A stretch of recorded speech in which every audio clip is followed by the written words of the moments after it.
বর্তমান সময়ে দেশের প্রত্যেকটি মুরগির খামারে অতিরিক্ত পরিমাণে মুরগিগুলো বার্ড ফ্লু এই ভাইরাসটায় অতিরিক্ত আক্রান্ত হচ্ছে। আর সবচাইতে ভয়ঙ্কর বিষয় হলো এই ভাইরাস যখন মুরগির শরীরে দেখা দেয় কিংবা মুরগি আক্রান্ত হয় তখন মুরগির শরীরে কোনো ওষুধ কাজ করতে চায় না এবং এই ভাইরাসে মুরগিটা আক্রান্ত হওয়ার পরে হঠাৎ করে মুরগিটা ঝিম ধরে থাকবে এবং ঘন্টা দুয়েকের ভিতরে আপনার খামারের মুরগিগুলো সব মারা যেতে পারে।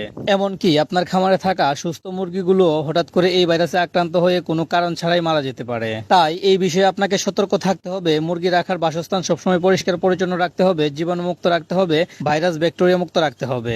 বিশেষ করে বর্তমান সময়ে এই ভাইরাসের হাত থেকে মুরগিগুলোকে রক্ষা করতে হলে বাহিরের কোনো গেস্ট কিংবা আত্মীয় স্বজন খামারের ভিতরে প্রবেশ করতে দেওয়া যাবে না এবং নিজেও খামারের ভিতরে প্রবেশ করার আগে ভালোভাবে জীবাণুনাশক স্প্রে করে তারপর খামারের ভিতরে প্রবেশ করতে হবে এবং কমপক্ষে প্রতিদিন একবার হলেও খামারের চারপাশ ভালোভাবে জীবাণুনাশক স্প্রে করে জীবাণুমুক্ত করতে হবে। লিটার সবসময় শুকনো জোরে রাখতে হবে, লিটার জীবাণুমুক্ত রাখতে হবে। প্লাস হচ্ছে আপনার মুরগিগুলোকে সুস্থ রাখার জন্য ব্লাড ফ্লু H5 এবং H9 ভ্যাকসিনগুলো করে রাখতে পারেন। তবে সাধারণ খামারিরা এই ভ্যাকসিনগুলো দিতে পারবে না, কারণ এই ভ্যাকসিনগুলোর প্রাইস অনেক বেশি এবং 1000 ডোজের নিচে এই ভ্যাকসিনগুলো পাওয়া যায় না। তাই আপনাকে সতর্ক থাকতে হবে। ভ্যাকসিন ছাড়াও মুরগিগুলোকে সুস্থ রাখতে হলে এই কাজগুলো করতে হবে।